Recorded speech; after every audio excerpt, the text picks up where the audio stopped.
Bonjour chers élèves et bienvenue dans la troisième partie du cours du circuit RC.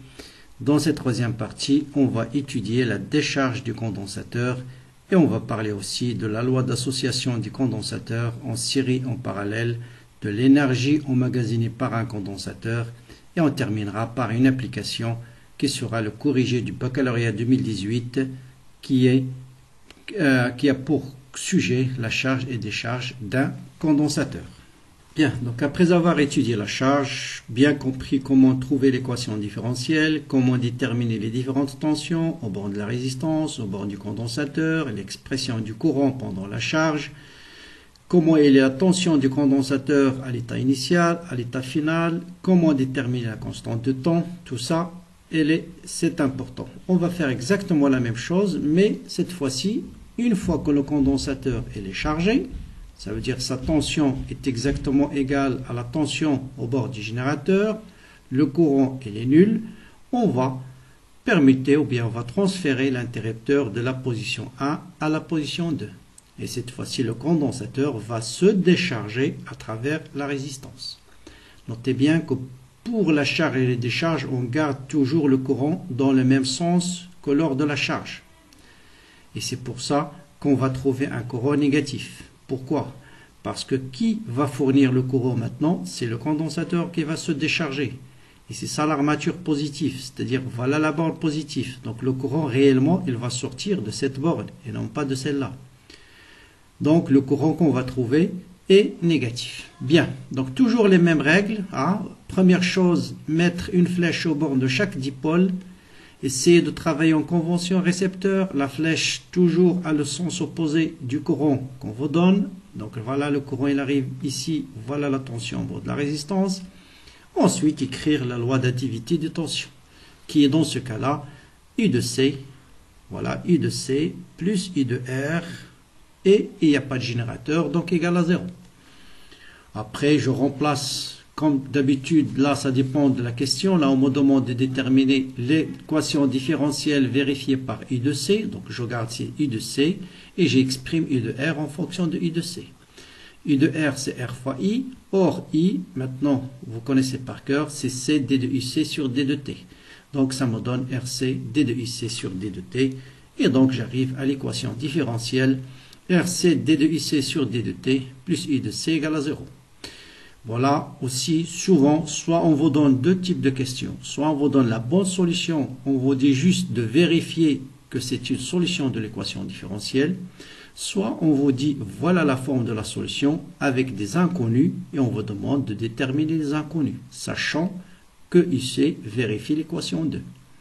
Bien sûr, dans ce cas-là, vous avez deux inconnus, A et alpha. Donc, des fois, on vous dit A exponentielle alpha t, fais attention, ça peut être t sur alpha, ça peut être moins t sur alpha, mais la méthode, elle est toujours la même.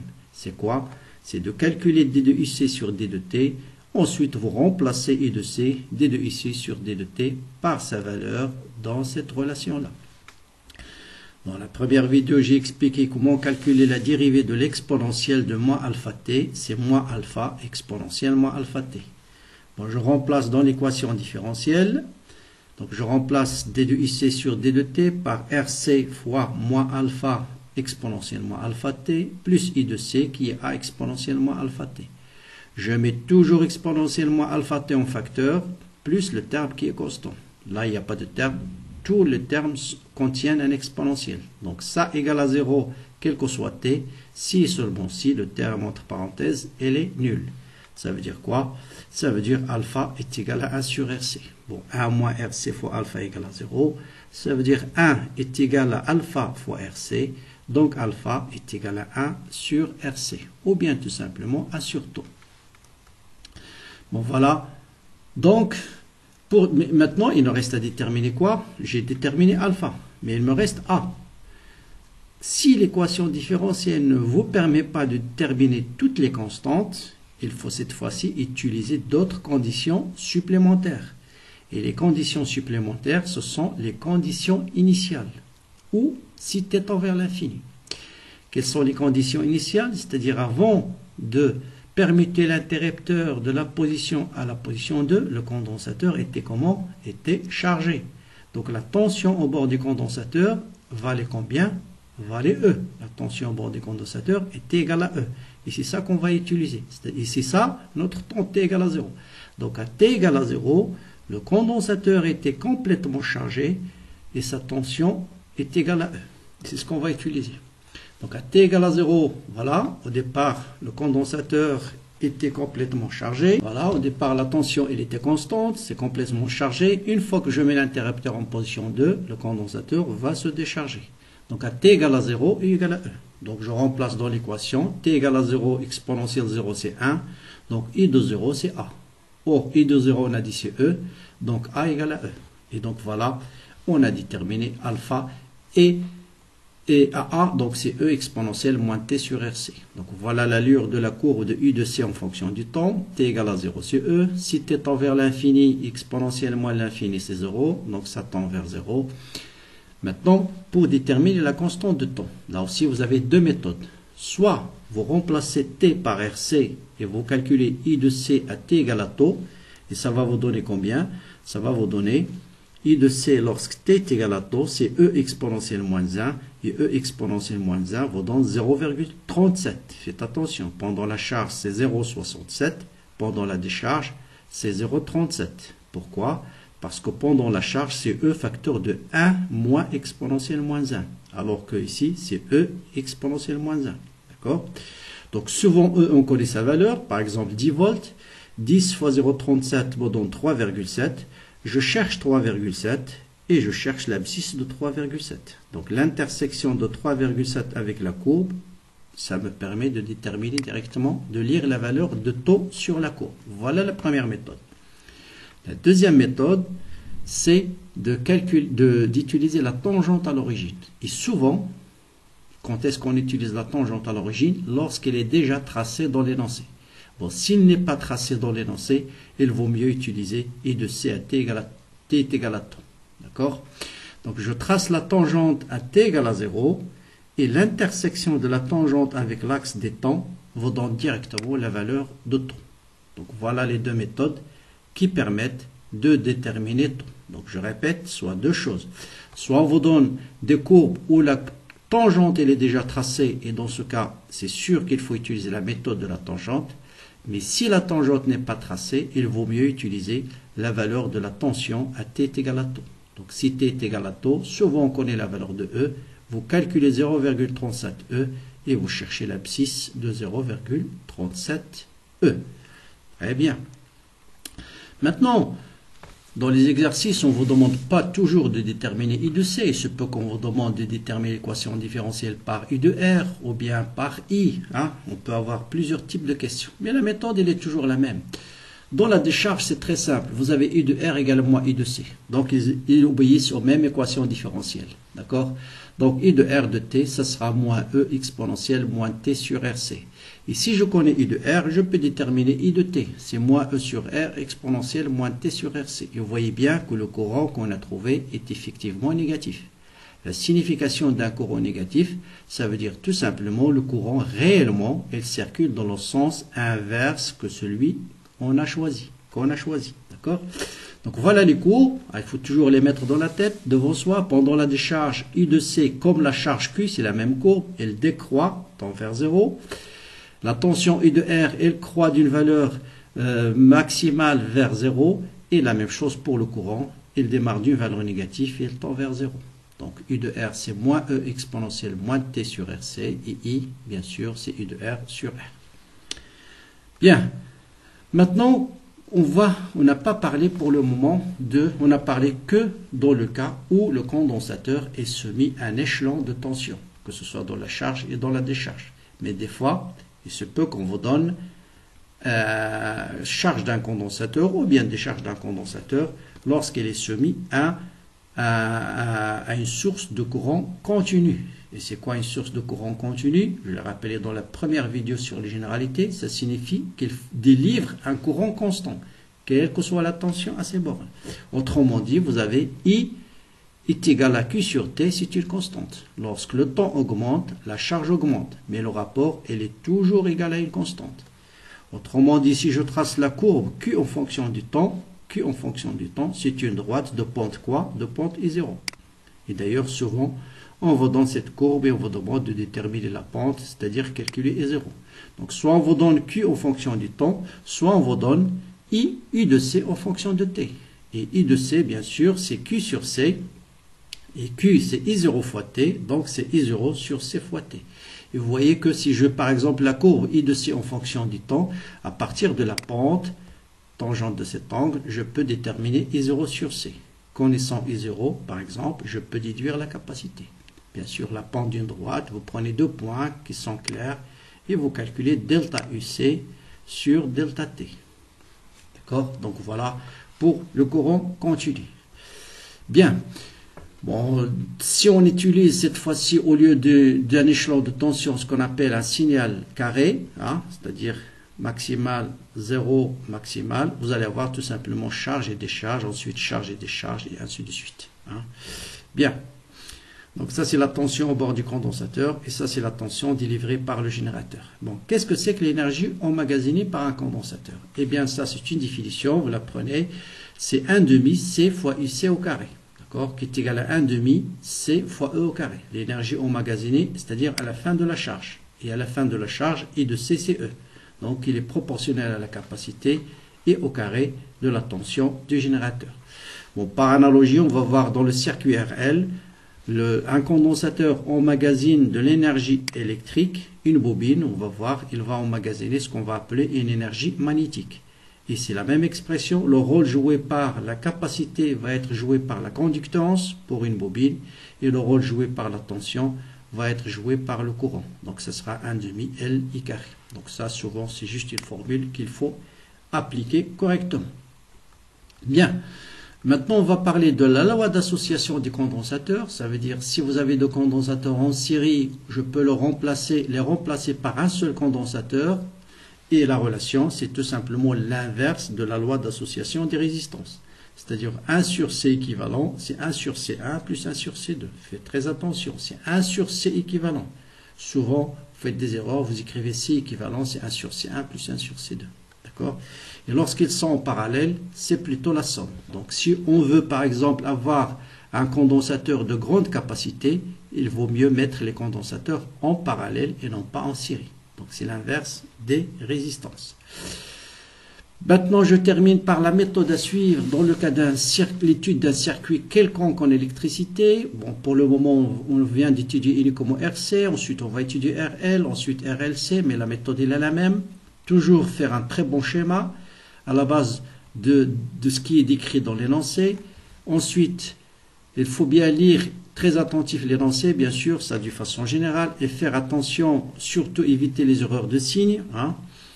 Écrire les équations liées à chacun des différentes composantes, c'est-à-dire la loi d'Ohm, représenter la tension au bord de chaque dipôle par une flèche, bien, et la flèche doit être toujours dans le sens inverse au courant. Autrement dit, utiliser de préférence la convention récepteur. Bien sûr, vous pouvez choisir la flèche dans le sens du courant, mais là, il y a toujours un signe moins dont il faut en tenir compte. Écrire la loi d'additivité des tensions. Et enfin, déduire l'équation différentielle et résoudre. Bon, on ne vous demande pas de résoudre, on vous donne la solution et juste essayer de remplacer la solution dans l'équation différentielle et déterminer les composantes, les valeurs qui sont, les grandeurs qui sont inconnues. Bien. Maintenant, je passe à l'exercice d'application qui est le corrigé du baccalauréat 2008, option PC, session normale. Donc, on vous dit, voilà les données pour T négatif, I égale à 0, c'est-à-dire on utilise un échelon de tension. À T égale à 0, on va mettre l'interrupteur, on va fermer l'interrupteur, ça veut dire le condensateur va se charger. Bon, établir l'équation différentielle vérifiée par I de C. Bon, je vais aller vite dans les questions qu'on a déjà établies dans le cours. Bien sûr, toujours vérifier par quoi? Lisez bien l'énoncé. Donc, par I de C. Donc, pour chaque dipôle, je mets une flèche. Voilà, le courant, bien sûr, il sort de la bande positive. Donc, quand on vous dit le générateur est comme ça, ça veut dire voilà sa bande positive, voilà sa bande négative. Donc, cette tension, c'est E. Donc, ça, c'est la tension de I de R. Ça, c'est une résistance, bien sûr. Et ça, c'est une capacité. Donc I de C plus I de R égale à 0, égale à E, pardon. Donc je remplace U de R par RI, autrement dit I D de Q sur D de T, et Q c'est C fois UC. Donc ça maintenant vous le connaissez par cœur. En fait voilà les deux relations de base. C'est I c'est D de Q sur D de T, et I de C égale à Q sur C. Voilà les deux qu'il faut apprendre par cœur. Tout ça c'est déduit à partir de ces deux relations. Bon, I de R, loi d'Ohm, c'est RI. Je remplace I par D de Q sur D de T. Ensuite, je remplace Q par C fois I de C. C, c'est une constante. Je la sors. Ça me donne RC, D de IC sur D de T. I de C, je la laisse tranquille. Et donc, voilà l'équation différentielle vérifiée par I de C. Bon, ensuite, je peux diviser le tout par RC. Et je trouve cette équation différentielle. Bien. Maintenant, vous voyez par exemple, ici, on ne vous demande pas de déterminer les constantes. On vous demande juste de montrer que ça est une solution de l'équation 1. Et si elle est solution de l'équation 1, on va déterminer l'expression de taux. Bien, pour montrer que ça est une solution, il suffit de calculer D de IC et remplacer D de IC et I de C dans l'équation 1. Bon, I de C est égal à ça. Donc, je calcule la dérivée de ça. Donc, E, c'est une constante, sa dérivée est égale à 0. Exponentielle moins t sur taux, sa dérivée, c'est moins 1 sur taux. Avec moins E, ça vous donne E. Donc, E sur taux, exponentielle moins t sur taux. Donc, ça, il faut être vraiment maintenant capable de calculer ces dérivées sans aucune erreur. Bon, je remplace dans l'équation différentielle. Voilà D de IC sur D de T. Voilà I de C est égal à E sur RC. Toujours la méthode, c'est d'abord factoriser par tous les termes qui contiennent l'exponentielle. Donc vous avez E. Bon, je peux simplifier d'abord par E partout. Donc je factorise par exponentielle moins t sur taux. Qu'est-ce qu'il me reste ici? 1 sur taux. Ici, moins 1 sur RC. Les autres termes qui sont constants, vous voyez bien, ils s'annulent. 1 sur RC, moins 1 sur RC égale à 0. Donc ça, c'est égal à 0. Ça veut dire taux égale à RC. Et voilà ce que je déduis en vérifiant que ça est une solution. Donc la solution qu'on m'a donnée est une solution de l'équation différentielle à condition que taux soit égal à RC. Bien, montrer que taux est homogène à un temps. Bon là j'ai donné les deux méthodes, mais la plus simple c'est de dire que ça a une dimension d'une tension sur un temps. Donc vous avez une dimension sur un temps, la tension sur un temps, donc autrement dit tout de suite RC c'est la dimension d'un temps. Ou bien vous utilisez la méthode classique, RC c'est la dimension de R fois la dimension de C. D'après la loi d'Ohm, la dimension d'une résistance c'est la dimension d'une tension sur un courant. Et d'après la formule I de C est égal à Q sur C, ça veut dire la dimension de la capacité, c'est une charge divisée par une tension. Vous simplifiez par la tension, et Q sur I, c'est bien un temps. Mais, moi je préfère celle-là, de dire tout simplement ça a la même dimension que ça, d'accord? I de C, donc automatiquement, vous dites la dimension de ça est égale à la dimension de ça, vous simplifiez par la dimension de I de C, et il vous reste la dimension de T, la dimension de taux, c'est T. Donc c'est très simple. Bien, déterminer taux graphiquement et déduire la valeur de C, et déduire que la valeur de C, souvent on vous dit la valeur qu'il faut trouver pour vous mettre en confiance pour faire la suite. Et on vous donne la valeur de R, bien sûr, c'est 10 kΩ. Quelle est la courbe qu'on me donne? Là, on ne me donne pas, vous voyez, on me donne la tangente qui est tracée. Donc là, de préférence, utilisez la tangente. Donc, comment déterminer taux? C'est l'intersection entre la tangente avec la droite Y égale à E égale à 12 volts. Donc, je trace l'équation Y égale à E, ça me donne ce point. Je cherche l'abscisse de ce point et je trouve une seconde. Voilà, j'ai déplacé, c'est une seconde. D'accord? Or, taux est égal à RC. Je connais R, je connais taux, je peux déterminer C. Ne pas oublier, C c'est en kilo-ohm, il faut le transformer en ohm. C'est des erreurs classiques. Et donc ça vous donne 10 moins 4 farad, ça veut dire 100 microfarad. Un microfarad, c'est 10 à la puissance moins 6 farad. Bien.